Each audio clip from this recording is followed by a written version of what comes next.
bienvenidos sean todos a un nuevo LT en vivo acá por latercera.com. El crecimiento económico y el desempleo son dos elementos que van de la mano. Y sin duda han sido los más golpeados con la crisis del COVID-19 y la social que vivimos el 18 de octubre pasado. Ayer recién conocimos las cifras de crecimiento económico, donde vimos que la actividad en marzo se contrajo 3,5% y adicionalmente la semana pasada conocimos el tema de la tasa de desempleo que aumentó 8,2% en el trimestre anterior.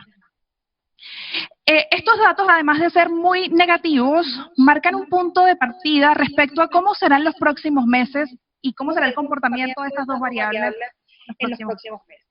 Para eso, y más, si el tiempo nos lo permite, tenemos acá con nosotros vía Zoom al economista de la Universidad de Chile y experto en materia laboral, Joseph Ramos. ¿Qué tal, Joseph? ¿Cómo estás? Muy bien, gusto saludarte. Ya, bueno, entrando en materia, lo primero es preguntarle cómo ve el comportamiento de la economía, considerando que ya los expertos proyectan que la caída en los próximos meses va a ser muy, muy profunda y que recién al cuarto trimestre empezaría a levantarse el crecimiento. Bueno, la verdad es que comparto esa visión. Desafortunadamente, el confinamiento está limitando tanto la capacidad productiva, o sea, gente que no está trabajando, así como la capacidad de gasto. La gente está gastando bastante menos, incluso la gente que tiene ingresos está gastando bastante menos de lo que normalmente gastarían, y todo eso está repercutiendo negativamente sobre la producción y así el empleo, y lamentablemente, mientras esto dure, esto va a continuar. Claro, y el tema de la recuperación, ¿cómo lo está viendo? Porque hay economistas que dicen que va a ser en V, hay otros que dicen que va a ser en U. Entonces, ¿cómo cree que va a ser ese tema de la recuperación? Bueno, yo creo que va a ser más en U que en V, por dos razones. Por un lado, creo que el confinamiento va a ser gradual, es decir, la gente no va a volver de un súbito y todos volvemos a trabajar como antes. Y en segundo lugar, aun cuando todo el mundo esté trabajando, creo que por razones de cautela, hay la gente va a gastar menos de lo que normalmente gastarían. O sea, todas las medidas, por cierto, del Banco Central, baja de tasa de interés y todo es para estimular que la gente gaste. Pero creo que eso va a ser gradual. O sea, no creo que la gente va a volver, para tomar un extremo, a volar, aun cuando se le permita, no van a volver a volar como antes. Los hoteles van a tener, creo que, menos demanda que lo normal, los bares, los restaurantes, algo similar, porque la gente va a estar cauta. Entonces, ¿usted cree que esa recuperación que ve en U se tomaría, bueno, fin del 2020 y parte del 2021 para hacia fines de 2021 ya tener una recuperación más prolongada, o lo ve muchísimo más lento? No, yo creo que va a haber una recuperación, pero la recuperación va a ser más gradual, no va a ser súbito.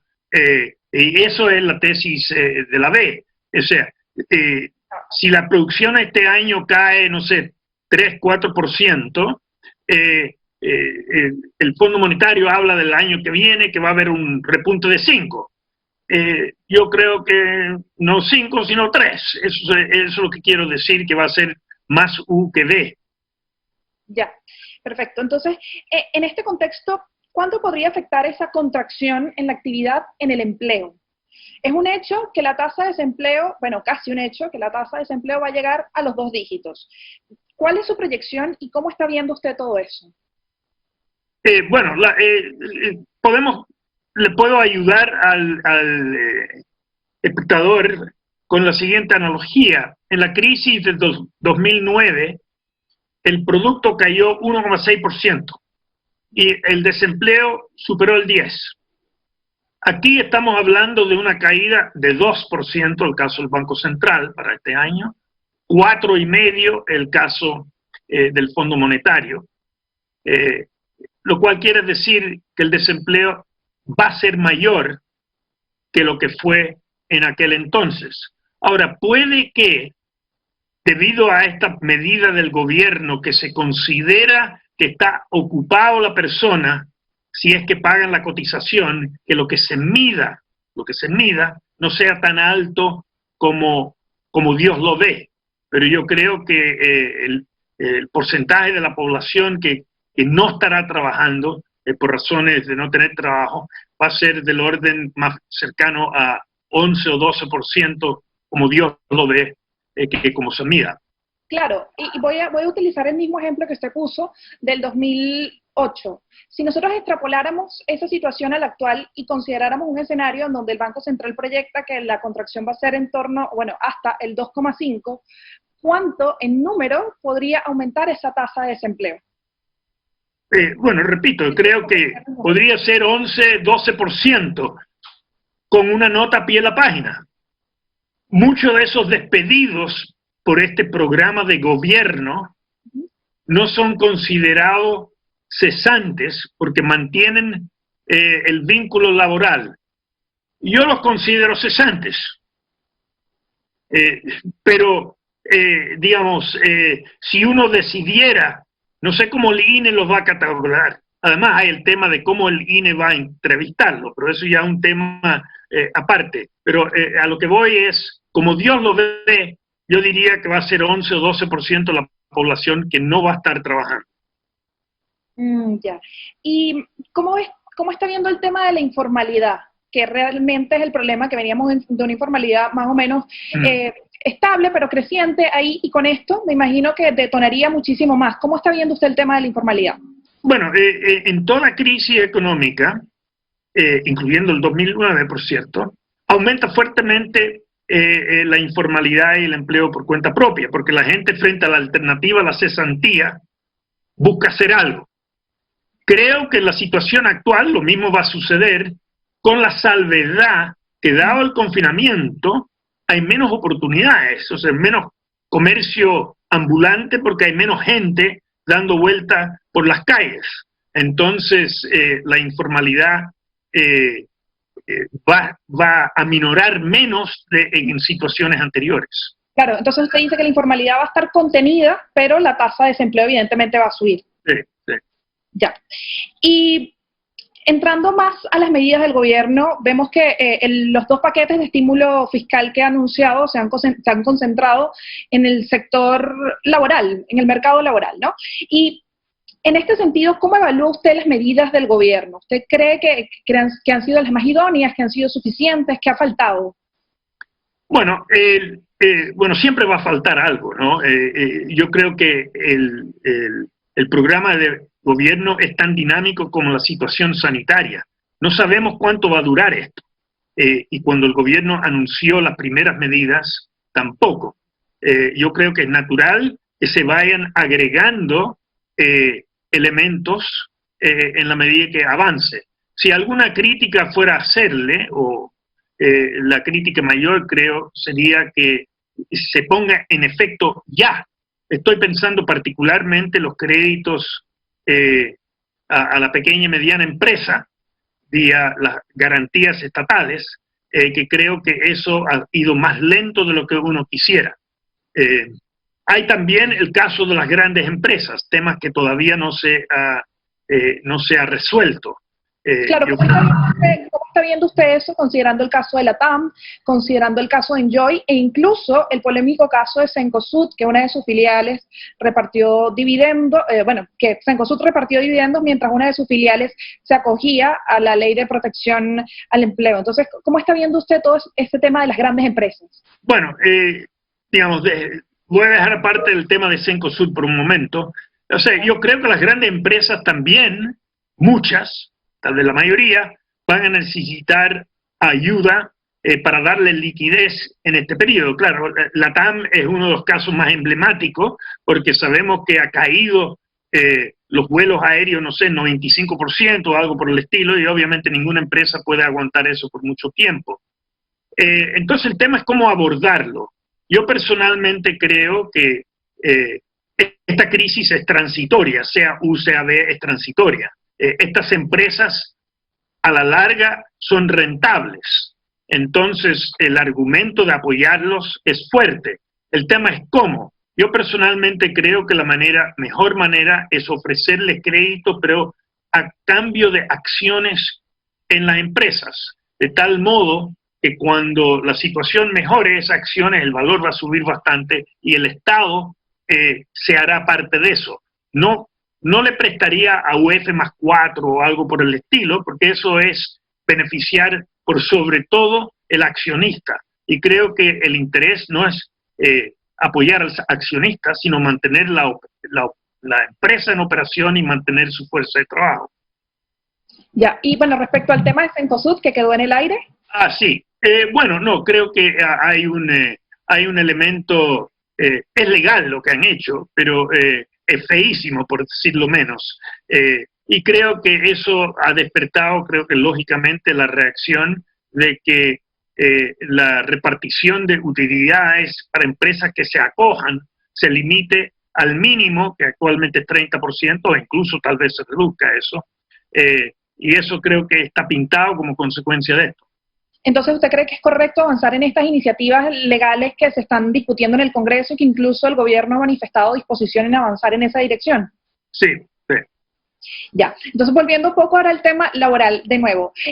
Respecto a la suspensión de jornada, bueno, que está implícito o dentro del proyecto de la Ley de Protección al Empleo, ¿usted cree que finalmente la suspensión de la jornada laboral va a servir o es una medida adecuada para amortiguar el impacto de la crisis? Si no, o si sí, ¿qué otras medidas se pudieran aplicar para avanzar en esa dirección? Bueno, es una medida que aminora, mitiga, pero el subsidio de cesantía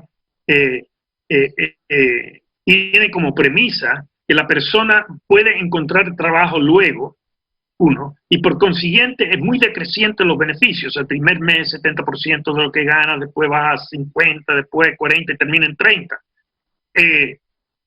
Pienso yo que en la situación actual el que queda cesante no es cosa de que él es flojo o que no está buscando, es que efectivamente el aumento de empresas contratando en estos momentos son escasas. Claro. Entonces creo que probablemente un futuro paquete va a tener que o aumentar el monto de recursos que se reciba o extender el plazo durante el cual se pueda recibir esto. Perdón, continúe. No, entonces creo que pero eso es algo que va evolucionando. Si esta crisis fuera a terminar en 3 meses más, la parte dura, bueno, tal vez sea suficiente esto. Si va a continuar, si hay rebotes, me refiero sanitarios, y se vuelve a confinamiento, se tiene que extender, en mi opinión, se tendrían que extender estos beneficios, probablemente elevar los montos. Haciéndome eco de lo que usted dijo de un eventual tercer paquete, si es que las condiciones así se dieran, entonces si ponemos como escenario base que el desempleo podría rozar y superar, o sea, los 2 dígitos, ¿ve que el gobierno debería entonces aplicar otros planes? ¿Y en qué sentido deberían estar encauzados esos planes? Si tomamos como base los 2 dígitos de tasa de desempleo. Bueno, en primer lugar, apoyar a la gente cesante porque no tienen oportunidad de encontrar empleo en condiciones como las actuales, ¿no? Y si estos fueran a perdurar, realmente creo que eso sería una primera prioridad. Probablemente se tendría que profundizar los créditos a la pequeña y mediana empresa, o sea, si esto fuera a prolongarse. Entonces son medidas de esa naturaleza, o sea, ampliación de beneficios que se tendrían que hacer. Ahora, una vez que esto vaya normalizando, probablemente se tenga que pasar a otro tipo de medida, más bien fiscal, de gasto fiscal, tal vez de obras públicas, para abordar, estimular el repunte de la economía, hacer que sea más como una V que como una U. Claro, y entonces, ¿cuánto podría demorarse en que la tasa de desempleo vuelva a niveles previos a los que se veían a la crisis del 18 de octubre? Esto es ciencia ficción. O sea, la respuesta es una vez que la producción vuelva a los niveles de antes. ¿Cuándo va a ser eso? Claro. Creo que sería muy optimista creer que va a ser el 4º trimestre, creo que de este año. Creo que tendría que ser, estamos hablando de al menos un año más antes de que eso vuelva a ser, en mi opinión. Ya. hay un debate que se está generando poco a poco y dice relación con que en el pasado se han implementado políticas públicas o programas de ayuda, básicamente, que después cuesta terminarlos por presiones políticas y terminan siendo permanentes en vez de estar en esos plazos de emergencia. Entonces, ¿cómo usted cree que se debería hacer para que no se repitieran estas situaciones? Es decir, todos estos programas que se han creado para un momento específico de contingencia no terminen siendo una regla. Bueno, una de las presiones para evitarlo va a ser el costo fiscal que tienen. O sea, el déficit fiscal de este año va a ser elevadísimo, cercano a 8 o 9% del PIB. Felizmente, las cuentas fiscales todavía en Chile, gracias a los ahorros de años anteriores, permiten esto, pero eso no es una situación que pueda continuar.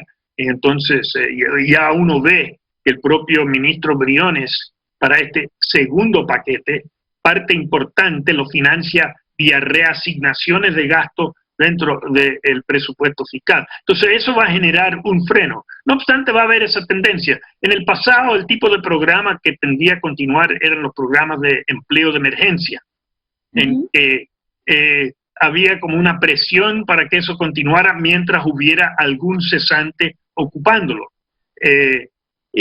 Creo que hasta ahora los programas que se han enunciado son programas por naturaleza transitorios y que tienen plazos en que van a vencer. Por ejemplo, el seguro de cesantía, al sexto mes ya la persona no está recibiendo nada, al no ser que se extienda, ¿no? Entonces yo creo que hay ese riesgo, pero no lo veo particularmente severo hasta ahora. ¿Y cómo evalúa usted la medida a los informales?